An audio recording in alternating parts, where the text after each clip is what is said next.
Oh, folks, this happens to be Nanette's birthday. It's hell when you turn 25, but you know, we have a tradition of the Biden family. We sing happy birthday, so let's go. Ready? Happy birthday to you. Happy birthday to you. Happy birthday, Nanette. Happy birthday to you. God love you, kiddo.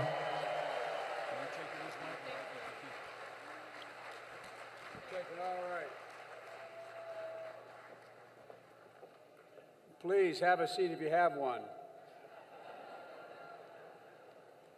About a year and a half ago, is this on? Hello. Whoa. About a year and a half ago, we were as a large crowd like this, where they're outside. I thought they had chairs. Said, have a seat. And the press said Biden was so stupid he didn't even know they didn't have any chairs. But I'm glad you have some chairs. Look, folks, I want to thank you and the members of the Congressional Hispanic Caucus.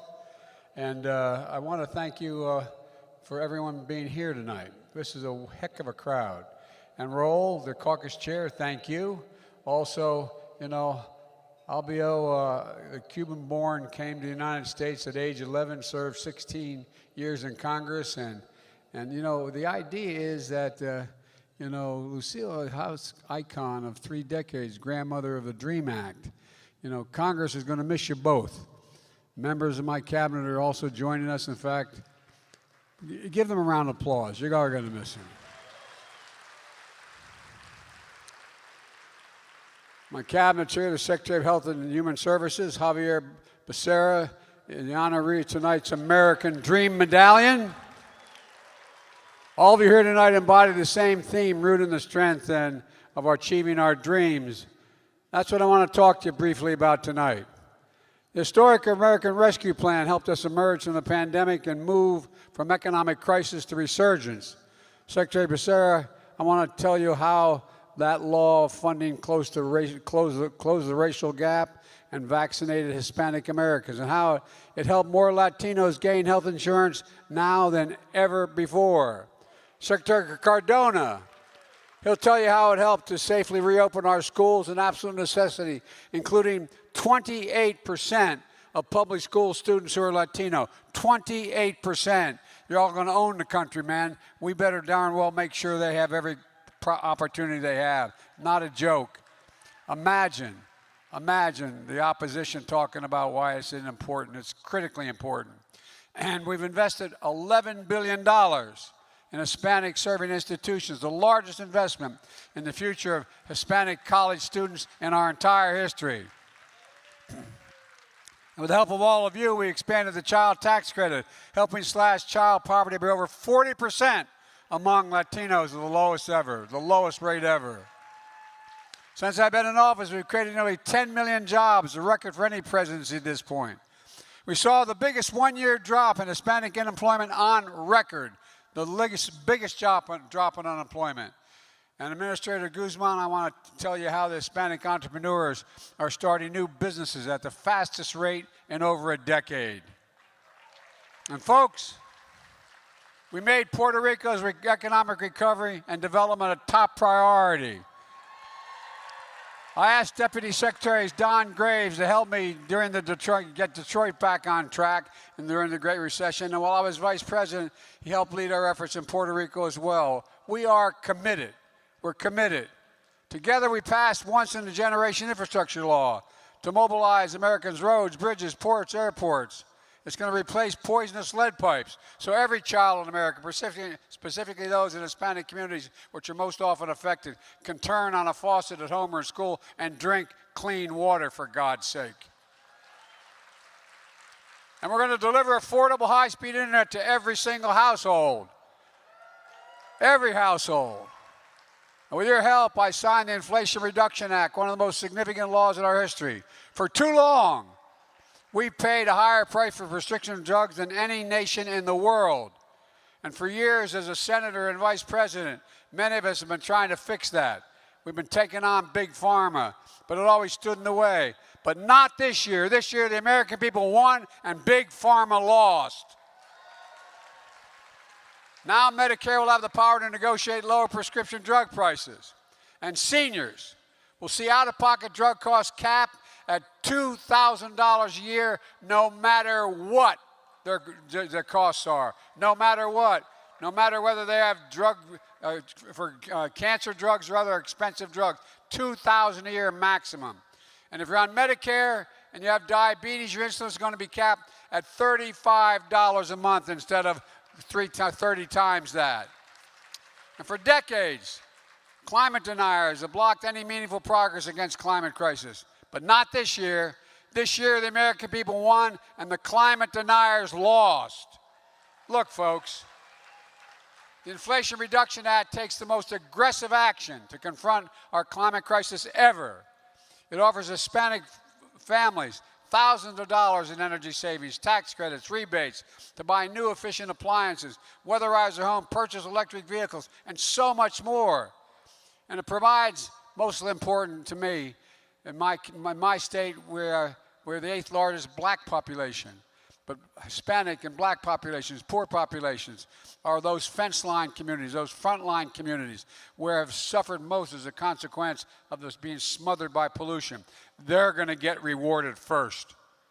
And folks, we're going to be able to do all this while reducing the deficit by $350 billion last year and nearly $1.5 trillion this year. Because of the Inflation Reduction Act, we expect to reduce it by another $300 billion in the next decade just because of that act alone. And as a result, we can afford to cancel $10,000 in student debt and $20,000 if you're a Pell Grants. And by the way, tens of millions of Americans making under $125,000. And that means almost half Latino students with federal loans will see their debt totally forgiven. It's a game changer.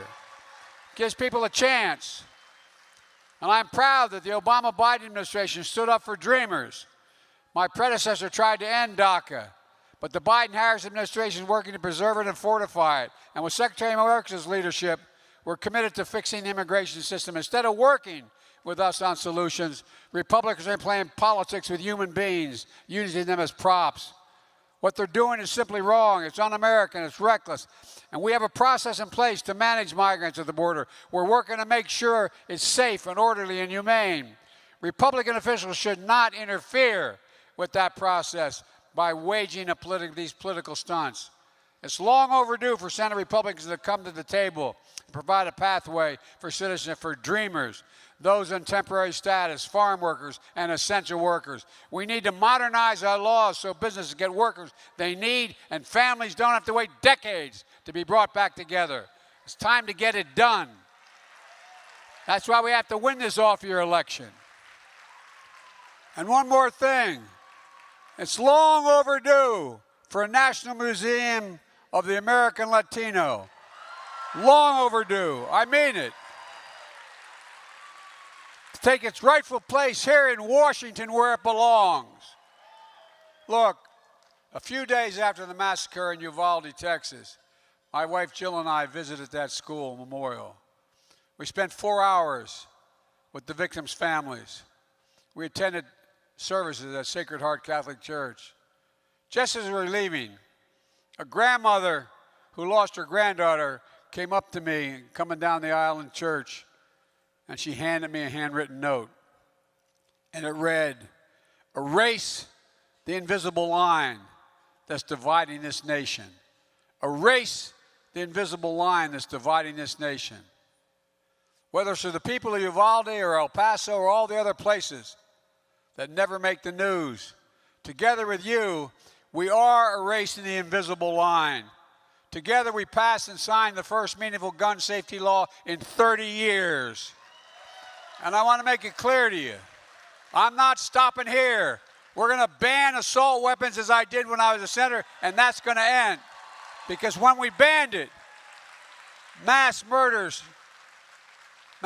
stopped, and we changed it and went back again. Let me close with this. I know you've been here a long time. During the week of 4th of July, I had the honor of bestowing the Presidential Medal of Freedom on 17 distinguished Americans. 2 of them, including friends of this institute, Raul of the National Council La Raza, and Juliet Garcia, one of our top college administrators, nation's administrators. Their life's work reflects the greatest strength of we, the people. You know, we're the most unique nation on earth. We're not a product of our ethnicity or our religion or geography. We are a product of our Constitution. We're uniquely organized on an idea, the only nation in the history of the world. And the idea is that we hold these truths to be self-evident, that all men and women are created equal, endowed by their Creator with certain inalienable rights, including life, liberty, and the pursuit of happiness. We've never fully lived up to that, but we've never, ever walked away from it. And so I would respectfully suggest it's the responsibility of your organization and every other good organization in this country to make it real. The nation always work in progress, creating the possibilities and fulfillment of promise. That's been the American story, rooted in the strength of achieving our dreams. I know it's been really a hard few years, but I stand here today more optimistic about the future than I've been in my whole career. We just have to remember who we are. We are the United States of America, and there's nothing beyond our capacity if we work together. So let's keep working together and get it done. God bless you all, and may God protect our troops. Thank you for letting me interrupt your dinner. Thank you, thank you, thank you.